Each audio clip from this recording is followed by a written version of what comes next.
Baiklah, dengan saya Dewayu Putri Wulandari, semoga dalam keadaan sehat selalu. Jadi untuk pertemuan kelima, kita akan membahas atau kita akan mencoba uji coba aplikasi BPMN. Dimana di sini saya atau kita akan mempelajari aplikasi BPMN itu adalah menggunakan Visio. Ini saya menggunakan Visio 2020. Jadi ketika sudah membuka Visio, maka akan muncul tampilan seperti ini. Lalu kita pilih BPMN diagram. Nah, setelah kita memilih BPMN diagram, maka tampilan yang muncul akan seperti ini. Jadi ini lembar kerja ketika kita akan membuat notasi ke dalam bentuk BPMN.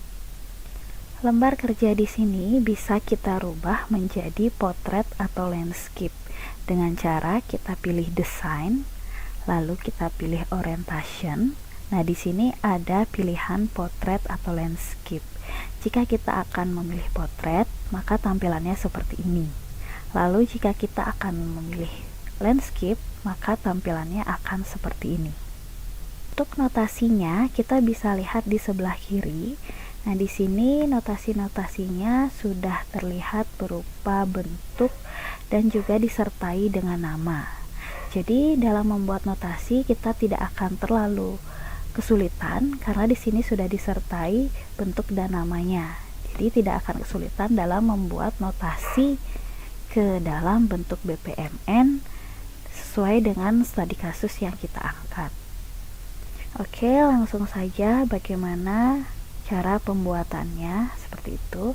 Ya, jadi di sini saya akan mengangkat kasus ya, studi kasusnya adalah sesuai dari studi kasus yang sudah saya jelaskan dari pertemuan di awal ya. Di sini saya angkat studi kasusnya itu tentang pengajuan paspor. Di sini saya akan menjelaskan secara singkat dalam pengajuan paspor ya, di mana saya membutuhkan dua pelaku yang berkolaborasi ya, satu sebagai pemohon dan satunya lagi sebagai petugas pelayanan yang ada di kantor imigrasi. Maka di sini saya membutuhkan dua pool ya, dimana di materi sebelumnya sudah dijelaskan pool adalah representasi grafis dari pelaku atau peserta yang berkolaborasi. Jadi untuk itu saya membutuhkan dua pool. Di sebelah kiri sudah ada nih ya, pool. Caranya bagaimana? Caranya kita pilih pool, lalu kita seret ke lembar kerja kita. Nah, karena saya memilih dua, bisa juga kita ambil dari sini dan seret ke lembar kerja kita. Dan untuk merubah nama function atau kita akan memberikan nama di pool yang kita gunakan dengan cara kita klik di function dua kali. Nah, maka akan kita klik, maka akan tampilannya akan seperti ini. Lalu kita tuliskan nama atau pelaku atau peserta sesuaikan dengan studi kasus yang kita angkat. Nah, di sini saya akan isi pemohon.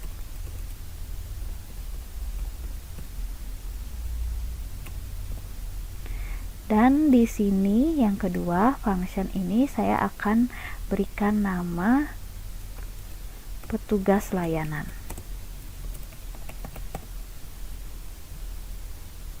Sini kita bisa rapikan, kita dekatkan dulu. Dan di sini pada pengajuan paspor ya, untuk proses dimulai oleh si pemohon. Jadi untuk notasi mulai kita menggunakan start event. Caranya sama, kita klik lalu kita tarik dan kita bawa ke lembar kerja kita. Dan di sini juga saya akan menggunakan task ya, di mana task ini adalah suatu activity atau aktivitas yang memperlihatkan kegiatan atau proses yang terjadi dalam suatu proses bisnis.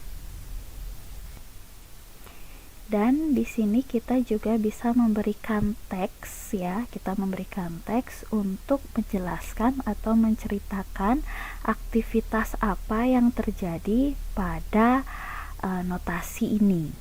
Nah, caranya untuk memberikan teks adalah kita klik 2 kali ya sampai muncul seperti ini ya, titik sisip seperti ini.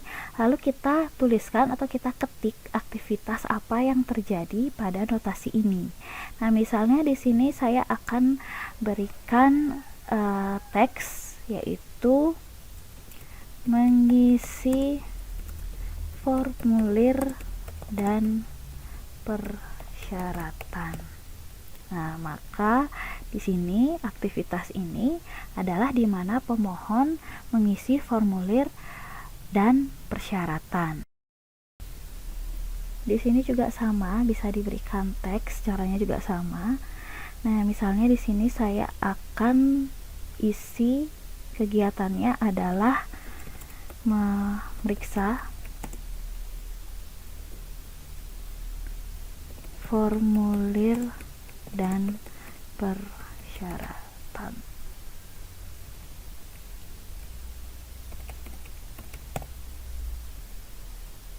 Jadi di sini artinya ya, ketika pemohon itu melakukan mulai ya. Jadi startnya itu dari pemohon. Jadi pemohon itu pertama kegiatannya adalah mengisi formulir dan persyaratan, lalu akan diserahkan ke petugas layanan. Nah, di sini kegiatan yang terjadi adalah petugas layanan memeriksa formulir dan persyaratan yang dibawa oleh pemohon. Untuk menghubungkan arus atau kegiatan yang terjadi dalam proses, jadi kita membutuhkan sequence flow. Jadi kita klik, tinggal tarik ke notasi yang ingin kita hubungkan.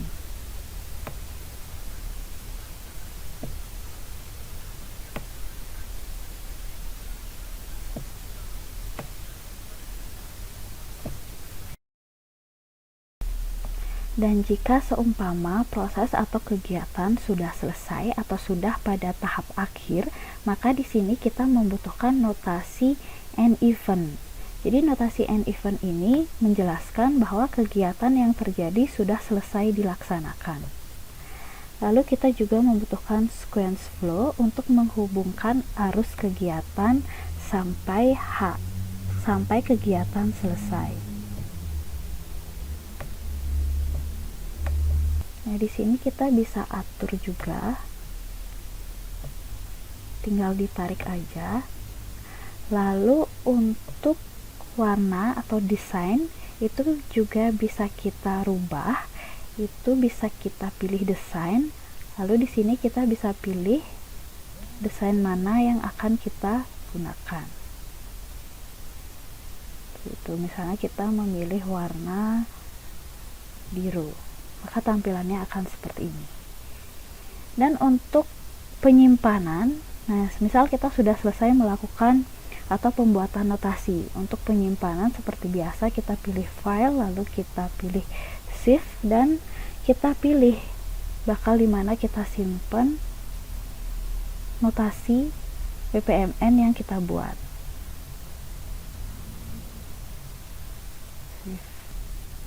Jadi ini secara singkat mengenai uji coba aplikasi BPMN dan secara singkat menjelaskan dasar-dasar notasi yang digunakan dalam pembuatan BPMN.